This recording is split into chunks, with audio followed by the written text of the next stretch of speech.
बिस्मिल्लाहिर्रहमानिर्रहीम। अस्सलाम वालेकुम। आप देख रहे हैं चैनल 95 न्यूज़ और दुनिया भर की अहम खबरों के साथ मैं हूं आपकी होस्ट महरूश खान। आज की अहम खबर से आपको आगाह करते हैं। भारत में कोरोना की सूरत हाल बदतर होते ही मार्केटों में ऑक्सीजन सिलेंडर और दीगर तिब्बी सामान की कीमतें आसमान को छूने लगी।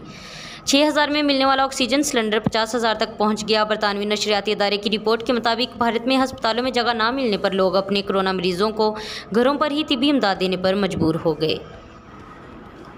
मजीद आगाह करते चलें। बरतानिया में 24 घंटों में कोरोना वायरस के 2064 केसेस रिपोर्ट हुए हैं। लंदन से मौसूला सरकारी अदाद-ओ-शुमार के मुताबिक बरतानिया में कोरोना से 6 अमवात रिपोर्ट हुई। रिपोर्ट में मजीद बताया गया है कि बरतानिया में 3,37,52,000 से ज़ायद लोगों को कोरोना वैक्सीन की पहली खुराक लगा दी गई है। आज रवां साल का पहला सुपरमून दुनिया के कई ममालिक में देखा गया। चांद ज़्यादा चमकदार, रोशन और बड़ा दिखाई दिया। सुपरमून इस वक्त होता है जब चांद का मदार ज़मीन के करीब होता है।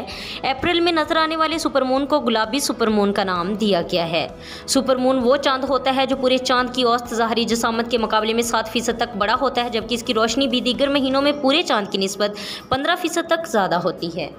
आयरलैंड में कोरोना वायरस के वार से एक शख्स हलाक हो गया, जिसके बाद वहां इस वबा से अमवात की मजमूई तादाद 4,874 हो गई। डबलिन से आयरिश महकमा सेहत का कहना था कि मुल्क में कोरोना के 437 नए केसेस सामने आए हैं। इस तरह आयरलैंड में कोरोना वायरस के मरीजों की मजमूई तादाद 2,47,059 हो गई है।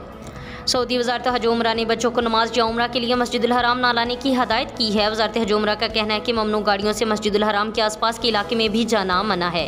उम्रा नमाज के इजाज़तनामे 18 से 70 वर्ष तक वाले अफराद को जारी किए जा रहे हैं। इजाज़तनामे इन अफराद को भी जारी होंगे जो कोरोना वैक्सीन की दोनों खुराकें ले चुके हैं। सिंध हुकूमत ने सरकारी निजी अस्पतालों में ऑपरेशन पर पाबंदी का फैसला कर लिया। हुकूमत सिंध के तर्जुमान मुर्तज़ा वहाब का अपने बयान में कहना है कि सिंध में ऑक्सीजन की कमी के बायस सरकारी निजी अस्पतालों में ऑपरेशन पर मुकम्मल पाबंदी का फैसला किया गया है। कतर में दाखिल होने वाले पाकिस्तानियों के लिए नई हदायत जारी कर दी गई। कतर आने वाले पाकिस्तानियों के लिए कोरोना टेस्ट और 10 रोज़ कंटीना भी लाजमी करार दिया गया है। कोरोना टेस्ट परवास से 48 घंटे पहले कराना होगा। तमाम मुसाफिरों को मुकर्ररा मराकिज़ और होटल्स में कंटीना करना होगा।